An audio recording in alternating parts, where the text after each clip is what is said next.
What's your take? Reporters should be able to play the sport that they're reporting on. 100% agree. I think that it's egregious. Yes. Is the WNBA making an effort to alienate fans? Many people are questioning why Wilson's recent remark that people shouldn't talk about sports if they haven't played professionally has caused such a strong criticism, with fans believing that one of the league's best stars has openly disregarded them. I tend to believe athletes make the worst sports commentators, all right? And in the case of the WNBA, it's really true. Why? They can't put their own ego, jealousy, and pettiness aside to be truly objective. With social media on fire and season ticket holders doubting their allegiance, the WNBA faces a critical juncture in its relationship with an already brittle fan base. If Wilson's reasoning were applied to other spheres of life, she couldn't criticize films, restaurants, or music without being a filmmaker, chef, or musician. This contradiction reveals a troubling mentality that threatens the league's growth potential. Wilson continues to not only not try to be the face of the league, but to actively push people away that are trying to watch it. She actually said to basketball fans, "Don't talk about sports if you've never played the game." I'm not even exaggerating when I say that. Can you believe someone would actually say something so absurd in public? Fans started criticizing her right away, and with good reason. Reporters should be able to play the sport that they're reporting on. 100% agree. I think that it's egregious. Yes. If that's a word. That somebody could report on something that they've never played before. Never played before. It's crazy. And we can maybe dull it down and be like, not necessarily play the sport, but at least a sport. Like sweat a little bit. So if you've played basketball, you could maybe report on baseball. Yeah, because you've been in that element. You've been in that locker room. You understand the feeling a little bit. And then you just learn it. But to play no sport at all, but yet have everything to say about it. Instead of questioning this problematic viewpoint, the reporter who interviewed her merely nodded in agreement, which furthers the perception among many fans that WNBA players live in a protective bubble where their statements, no matter how irrational, go unchallenged. This statement directly alienates the very people who buy tickets and support her career, turning many away from the WNBA completely. The delusion and the absurdity in a statement like this, and then whoever this fool is like 100% agree. But as long as you played a sport, you can talk about all the other sports that you don't know anything about. You don't have to know anything about them. You just had to have played a different one.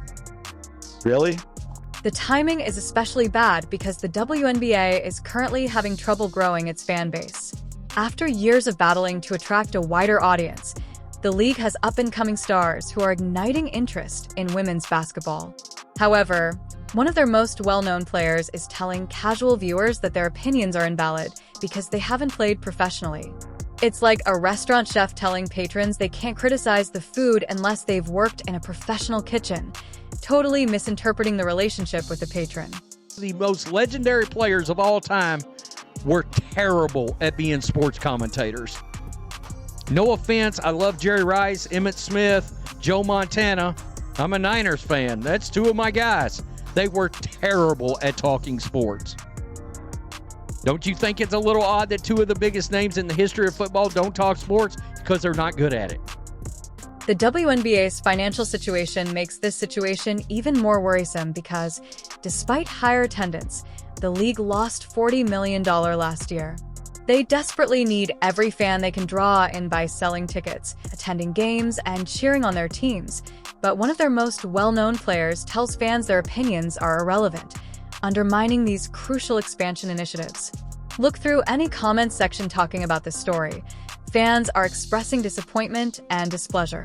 Many claim that this mindset is the reason they find it difficult to relate to some WNBA players who come across as conceited and contemptuous.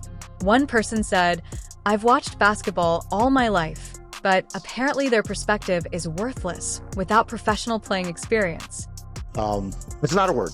Keep going. Somebody could report on something that they've never played before. Never played before. It's crazy. And we can maybe dull it down and be like, not necessarily play the sport, but at least a sport. Like sweat a little bit. So if you've played basketball, you could maybe report on baseball. Yeah, because you've been in that element. You've been in that locker room. You understand the feeling a little bit. And then you just learn it. But to play no sport at all, but yet have everything to say about it, it's kind What's your take? This is some of the most god-awful, arrogant, dumbass stuff I've ever heard. I'm just saying. Like, it's so, and especially when they made the twist about a sport and they used basketball and baseball. She will speak if NBA players like LeBron James or Steph Curry made similar remarks. The outcry would be much stronger. Wilson is obviously trying to regulate who can talk about basketball in a serious way. The basic truth is that fans are the reason the game exists, not the other way around. It's going to talk about who's allowed to talk about sports. Yes, you heard me say that correctly. Shocking, I know. It's almost like the Caitlin Clark fans who have come into the WNBA have noticed how much the league is about gatekeeping instead of growing. And they're all like, no, it's not that. You're just the most awful people ever. And yet, you get stuff like this, which sounds a little bit like gatekeeping. What precisely enrages the WNBA crumbles? Player salaries and endorsement deals disappear, and supporters feel directly humiliated by someone who profits from their support without viewers attending games, buying jerseys, and following the league. It is astounding that Wilson is unable to understand this essential relationship, instead than embracing different viewpoints and attracting new fans. This mindset reflects a larger issue with how some athletes engage with their fan base. Wilson's and other sentiments create obstacles that turn off potential fans, which is exactly what the financially strapped WNBA cannot afford.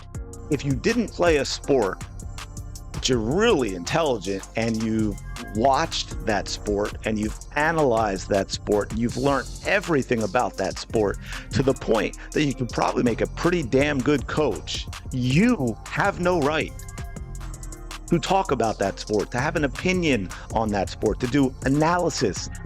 Let's consider what would happen if we applied A.J. Wilson's reasoning to every other aspect of life.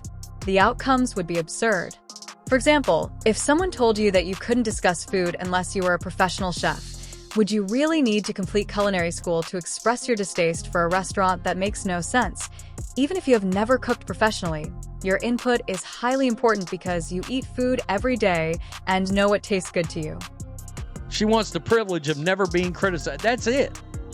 So with this logic, she shouldn't be allowed to criticize music, movies, food at a restaurant, art, wine, beer, or anything else that she herself hasn't done, correct?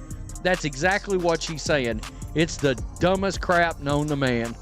And even worse, you go on with somebody, obviously. Using Wilson's logic, the same holds true for music, film, and artwork. Before voicing any opinions, you would need to be an expert in each topic, which is precisely why people are labeling this as irrational and the most haughty thing to say. Back extension. She looks wiped. But anyway, so there you go. He's Sean Johnson. Now, I don't know if maybe he did play basketball when he was a kid. He might have, so which makes it this even more relevant. But obviously an NFL receiver and a good one as well. So the Knicks are favored because the Pacers in New York playing at Madison Square Garden. Nah, man, they not ready for that. What's especially ironic is that A.A. Wilson herself frequently makes comments about music, movies, fashion, and a plethora of other topics. By her own standards, she shouldn't criticize a film without directing it or comment on music without being a musician. This leads to a double standard where athletes are free to express their opinions on anything while fans are only allowed to discuss subjects on which they have professional experience. As the video correctly notes, Wilson is making rules that even she doesn't follow, a classic case of rules for the but not for me. She wants to silence fans while maintaining her right to comment on anything she wants. This way of thinking harms sports by restricting discourse to a small group of former professional athletes. A lot of smart people out there that have not played a sport, but they can speak on the sport very intelligently and very insightfully because they have been students of that sport their entire life. They have watched that sport. They've as a fan, maybe they've given their life to that sport. Did you know that many of the most talented sports analysts have never played professionally? For example, Jeff Van Gundy and Mike Breen are respected basketball voices despite never having played in the NBA, and Bill James revolutionized baseball analytics without ever playing a professional game. These examples demonstrate that mastering a sport and playing it professionally require distinct skills. Conversely, a lot of former players make awful commentators. Take into consideration how poorly Jerry Rice, Yemtd Smith, and Joe Montana performed as analysts. Some coaches who have never played professionally understand the game better than former players because they have studied it methodically. Professional sports essentially exist as entertainment for fans to enjoy, discuss, and debate. Without fervent fans discussing games, professional sports would collapse and there would be no multi-million-dollar endorsement deals or TV contracts. When Wilson tells fans their opinions don't matter, she harms the very league that pays her salary. This isn't even about skin color. This is about the narcissism and the insecurity and all that, because she doesn't want anyone to be able to say anything that is critical at all about A'ja Wilson. No one should be allowed to do that. So what she wants to do is tighten that bubble. Fundamentally, sports foster community via discussions and shared experiences, but athletes harm the group that supports them by voicing their thoughts. Similar to how various instruments produce a fuller symphony than any single performance, many viewpoints enhance sports conversations, making them more lively and captivating. Respecting fans is not optional. It is necessary for the success of the entire sports ecosystem. It's amazing to me the entitlement that these players feel like they have. When players like A.A. Wilson tell fans they can't talk about basketball unless they played professionally, what message does that send? It seems like they don't really want more people to attend their games, which is absurd when you think about it. Is the WNBA actively trying to drive away fans? There is a definite pattern of WNBA players making remarks that turn off potential fans. They post contentious viewpoints unrelated to basketball and then question why casual sports fans aren't connecting with them. The league is financially struggling, losing $40 million last year alone, and then players turn around and essentially tell fans their opinions don't matter. How does that help anything?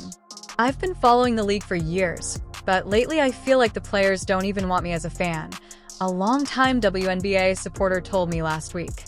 This kind of alienation is devastating when you're trying to build a fan base. It's amazing. These players have wanted this league to grow forever and kept saying, why aren't anybody watching? And then when they tune in, they want the new fans to mark off a checklist of things that we're supposed to do. Since people are actually becoming interested in women's basketball and the WNBA has new attention from stars who are drawing viewers, now is the ideal time to welcome new fans, make them feel included, and get them excited about watching games. Instead, players are telling fans to shut up unless they played professionally, which is absurd.